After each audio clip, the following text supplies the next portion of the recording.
vos cumprimento com a paz do Senhor. Eu vos cumprimento com a paz do Senhor.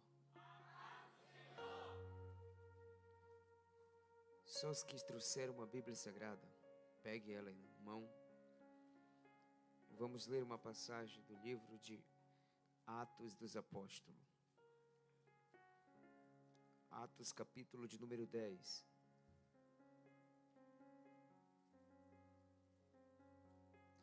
Você que trouxe em mão o seu exemplar bíblico, por gentileza, pega nas suas mãos e abra comigo o livro de Atos, capítulo de número 10, versículo de número 44.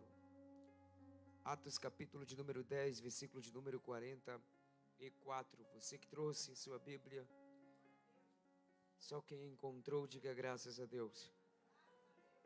Vamos ler as Sagradas Escrituras que nos diz assim: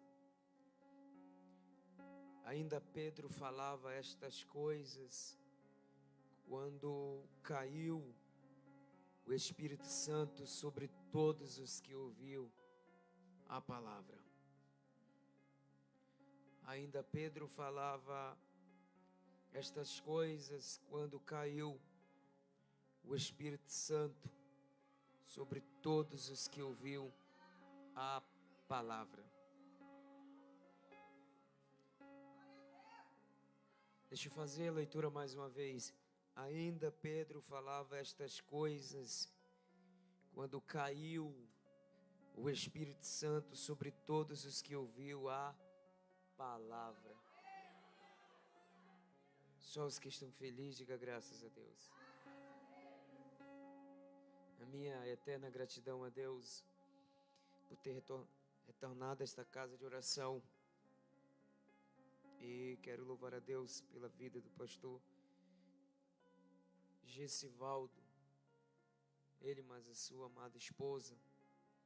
Eu sou eternamente grato a Deus pela vida da sua pessoa, que tem contribuído para o progresso do Evangelho nesse lugar, na forma de almas sedentas que venham aqui em busca de receber a palavra de Deus.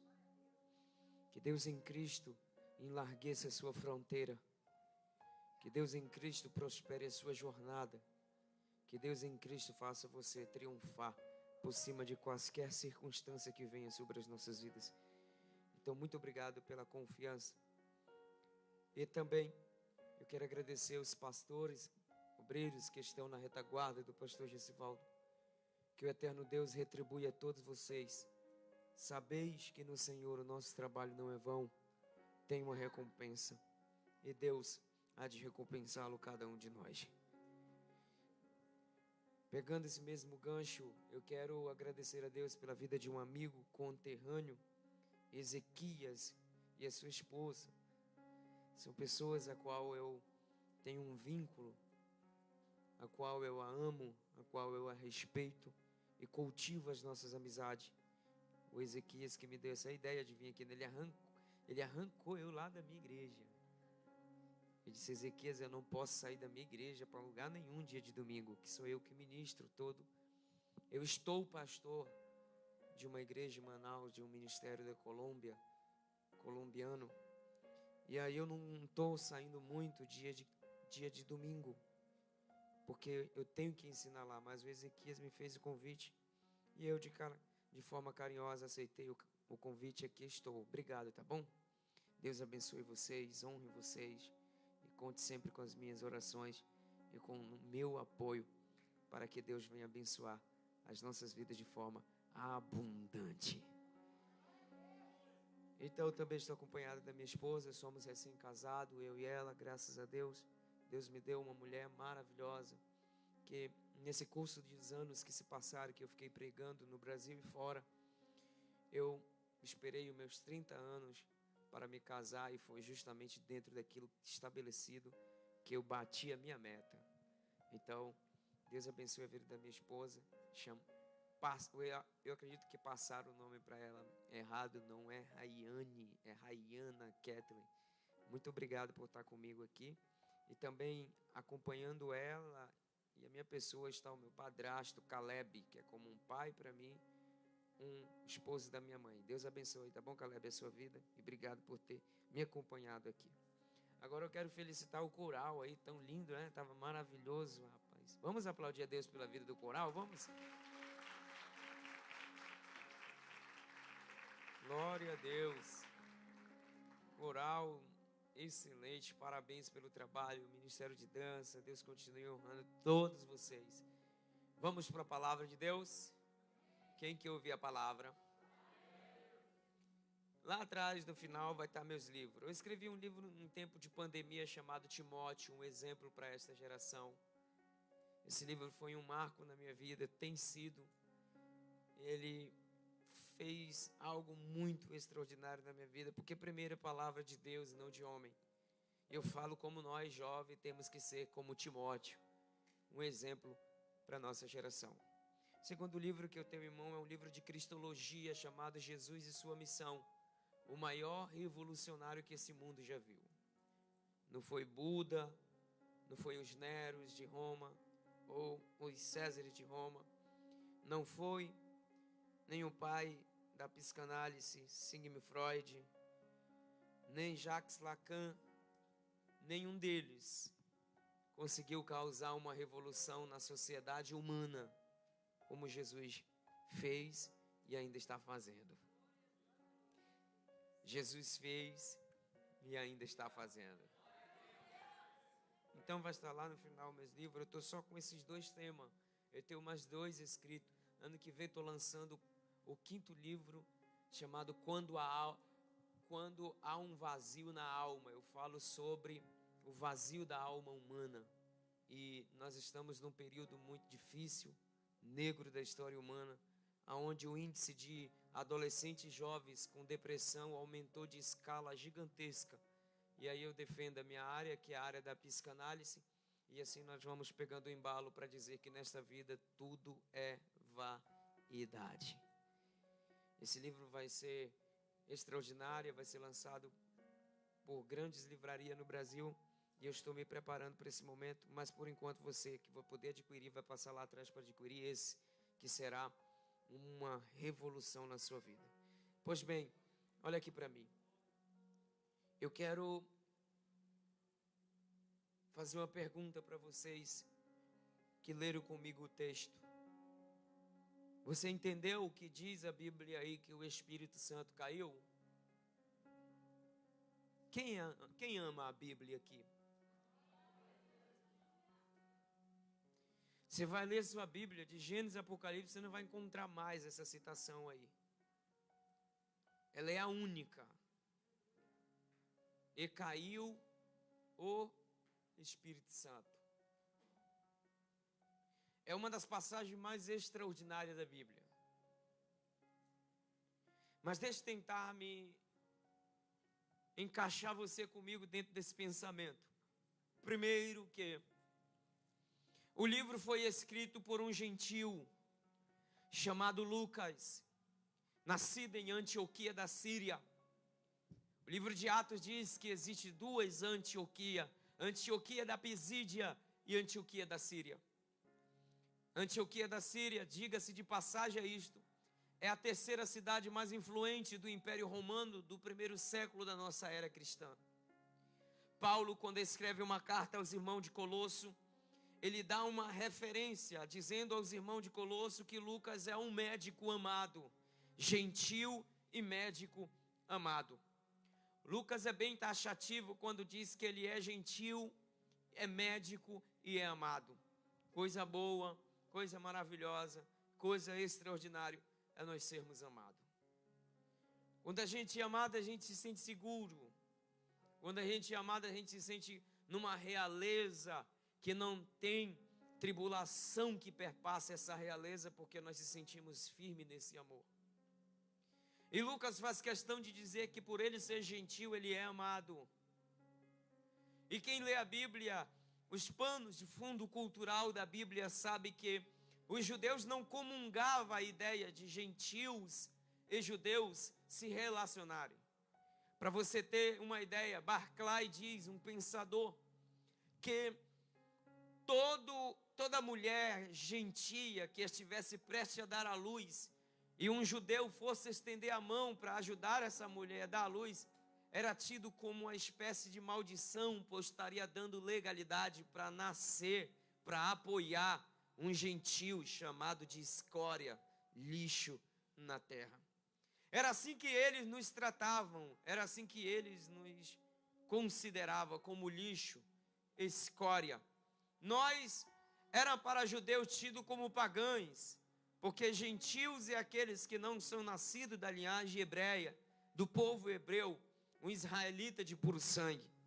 Todavia, nenhum de nós aqui, não sei, não tenho certeza, que é judeu por ter nascido em Israel. Somos filhos de Abraão pela fé. Isso é bem claro, é bem redundante no que tange as escritas de Paulo, quando ele ensina aos irmãos da Galácia que nós somos filhos de Abraão pela fé. Ora, quando nós entendemos que Lucas, ele dá uma explicação extraordinária, e o livro dele está escrito numa Bíblia judaica, já é um grande salto de libertação da humanidade. Por quê? Porque era inadmissível aceitar um gentil colocar um livro numa Bíblia judaica, pois gentil era tido como um porco, um imundo que não tinha direito nem de entrar dentro do templo de Jerusalém. Judeus sempre nos deixava de fora, mas tem o escrito de Paulo, quando ele nos ensina aos Efésios, dizendo que pela cruz Deus derrubou a parede da inimizade que havia entre nós e judeus. Os judeus, eles tinham uma inimizade contra nós, e por ter essa inimizade contra nós, só teve uma coisa capaz de derrubar essa parede. E diz a Bíblia que, tendo ele abolido em sua carne as leis de ordenança que eram contra nós, porque nós vivíamos no mundo sem a paz de Deus. É tão importante isso, que eu fico boquinha aberta para aquilo que Paulo nos retrata, dizendo que a cruz derrubou a parede da inimizade. Cristo Jesus nos perdoou num sacrifício perfeito, sem ter que repetir este sacrifício. Ontem eu vinha de um encontro que eu estava ministrando, e quando no meio do caminho o motorista que me trouxe disse para mim: Pastor Adriel, por que hoje não se repete mais os sacrifícios que a antiga aliança costumeiramente ficava dizendo que o sacerdote de ano em ano ia no Santo do Santo oferecer sacrifício ao Senhor? Eu disse: é muito simples, é porque o Cordeiro de Deus morreu e nunca mais vai precisar morrer. De uma só vez ele perdoou o pecado do mundo. O pecado do mundo foi perdoado uma só vez, não tem mais esse repeteque de ir no lugar santo e oferecer sacrifício. Uma vez dito, está consumado, consumou mesmo todas as coisas. Vou repetir, uma vez dito que foi consumado, consumou mesmo todas as coisas. Eu não sei você, mas quando eu ouço isso, quando eu absorvo isso, quando isso brota dentro de mim, me traz uma paz, um equilíbrio para a minha vida. Sabe por quê? Não há acusação do diabo, não há dedo de Satanás, não há dedo de homem, não há dedo de anjos, nem de presente, nem de polvinho. Nada vai me separar desse amor. Eu sou amado pela eternidade. Só quem é amado por Deus. Então veja bem, quando eu fico a par do assunto, eu compreendo que eu não sou um simples ser humano, mas eu sou sim alguém que tem uma partícula da eternidade aqui nesse presente existente em que vivemos. E se nós temos essa partícula, Jesus disse: o reino de Deus está dentro de vós. Vou repetir: o reino de Deus está dentro de vós.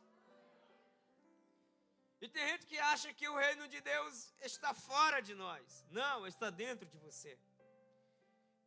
E aí, as escrituras vai nos dizer que nesse intervalo de tempo que Paulo fala deste moço Lucas, Porque Lucas se converte, se rende à graça por intermédio de Paulo. Por intermédio de quem? De Paulo. Assim como João Marcos é moço de Pedro, o moço de Paulo é Lucas. Lucas escreve 2 tratados na Bíblia, chamado Evangelho segundo escreveu São Lucas, e o livro de Atos dos Apóstolos, que na minha concepção era para ser chamado do Evangelho do Espírito Santo. Porque é um livro onde que o Espírito Santo, em todos os capítulos, a dinâmica dele é de forma abundante. Porque aonde o Espírito está, ele não nos dá gotinha, ele dá a abundância da sua presença.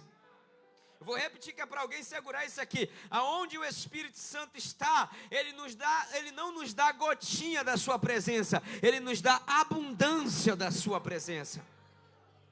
E quem tem a presença do Senhor Jesus, já venceu todas as coisas. Oh, aleluia! Oh, glória! São 29 anos, não é porque é a presença de homens, é porque é a presença do Espírito Santo. E segura para nós entendermos com mais detalhe esse princípio que Deus está aplicando a nós. Quando Lucas vai falar sobre a história de Jesus, ele diz até o dia em que ele foi levado assunto aos céus. Após dar-nos ordenança, mandamento, dizendo para nós pregoar o reino de Deus aos homens. E o texto vai dizer que Lucas está cheio de um temor e tremor, porque ele está explicando coisas profundas, porque Lucas nunca andou com Jesus, Lucas não foi testemunha ocular de Jesus, Lucas não viu Jesus como viu Tiago, como viu Tomé, como viu Mateus, como viu Bartolomeu, não. Lucas não viu Jesus como homem na terra, Lucas não andou com Jesus, Lucas ouviu o evangelho por meio de Paulo. Paulo é que prega Jesus a Lucas, e ele se rende a esse propósito eterno, porque eu nunca vi ninguém resistir o evangelho de Jesus, eu nunca vi. Resiste as doutrinas de homem, resiste o pacotão do homem, resiste o tradicionalismo do homem, mas o evangelho de Jesus ninguém resiste. Ele é poder de Deus e salvação para todo aquele que nele crê. Aleluia! Eu sinto a graça de Deus falando abertamente conosco nesse lugar. Meu amigo Ezequias, se nós formos fazer uma pesquisa volumosa, pegar todas as páginas da história humana que está escrita, porque a história se conta de 2 formas, de forma oral e de forma escrita. Se tu pegar de forma escrita e a de forma oral, e se tu pegares todas as informações que contém no mundo cibernético digitalizado da internet e juntar todos eles, as bilhões de informação que tem sobre a vida humana, sobre todo o conceito do mundo quântico, todo o conceito do mundo perceptível, do mundo invisível, do mundo visível, se você pegar todas essas informações, das conceitos das nanos biotecnologia, ou se você for no Vale de Silício, onde é o maior centro de tecnologia avançada do mundo, nos Estados Unidos da América, se você pegar todo o amparado da NASA e colocar dentro do evangelho, não vai conseguir ser mais atual do que o evangelho de Jesus. O evangelho de Jesus é mais atual de qualquer informação que tem aí. Então eu já quero dizer para alguém que está ligado no que Deus está falando, a tua prova não é mais atual do que o evangelho que está sobre ti. O teu deserto não é mais poderoso do que o evangelho que está sobre ti. A tua provação e tentação não é mais forte do que o poder de Deus que está manifestado pelo evangelho em ti. Eu já vim aqui liberar uma palavra para alguém que veio dotado de uma alegria. Eu vim aqui dizer para você que também não está alegre. O evangelho já te deu respaldo. O evangelho já te garantiu salvação e vida eterna. O evangelho já causou uma revolução na nossa dimensão. E eu já quero liberar a palavra para alguém que está aqui. Não importa as circunstâncias que tu estás passando, o que importa é que o evangelho já te alcançou e já te fez mais que vencedor. Só quem pega a palavra, por gentileza, dá um brado de glória. Obai, ocende como nubre, ocei. Glória! Aleluia! Eu sinto a graça de Deus aqui. Eu sinto a presença de Deus nesse lugar. Ei! Quando falamos do Evangelho,